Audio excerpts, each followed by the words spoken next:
30 डिसेंबर पर्यंत राज्यात कसली प्रकारचा पाऊस येणार नाही, फक्त थंडीची लाट राहणार आहे. थंडी वाढतच जाणार आहे, म्हणून हा अंदाज सर्व शेतकऱ्यांनी लक्षात घ्यायचा. म्हणजे सांगायचं झालं तर पूर्व विदर्भ, पश्चिम विदर्भ, दक्षिण महाराष्ट्र, उत्तर महाराष्ट्र, कोकणपट्टी, खानदेश, मराठवाडा सगळीकडे तीव्र थंडीची लाट येणार आहे, म्हणून हा अंदाज सर्व शेतकऱ्यांनी लक्षात घ्यायचा.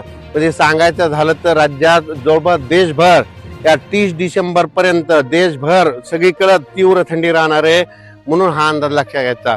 म्हणजे सांगायचं झालं तर म्हणजे देशात देखील तीव्र थंडी ह्या 30 डिसेंबर पर्यंत असणार आहे, म्हणून हा अंदाज सर्व शेतकऱ्यांनी लक्षात द्यायचा.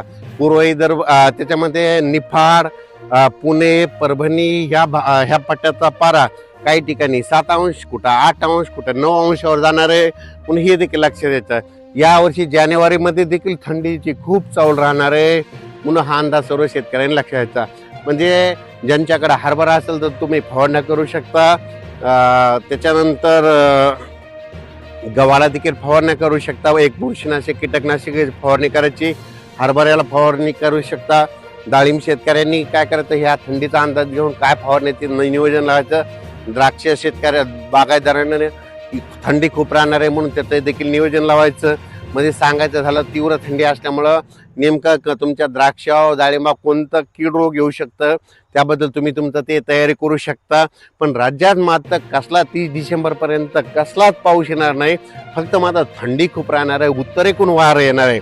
उत्तरेकडून वारं आलं, तुम्हाला एक सांगू इच्छितो, उत्तरेकडून वारं आलं ना आपल्या कानाच्या बाळ्यात थंड पडलं की समजायचं कोणत्याही पिकावर भुरी येते, म्हणून हे सर्व शेतकऱ्यांनी निसर्गाचा सगळ्यात सोपा अंदाज लक्षात घ्यायचा.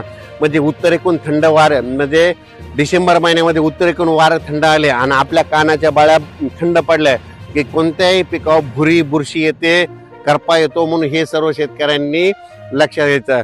पण राज्यात मात्र सगळीकडे पूर्व विदर्भ, पश्चिम विदर्भ, दक्षिण महाराष्ट्र, उत्तर महाराष्ट्र, कोकणपट्टी, खानदेश सगळीकडे चांगली थंडी राहणार आहे, म्हणून हा अंदाज लक्षात घ्यायचा.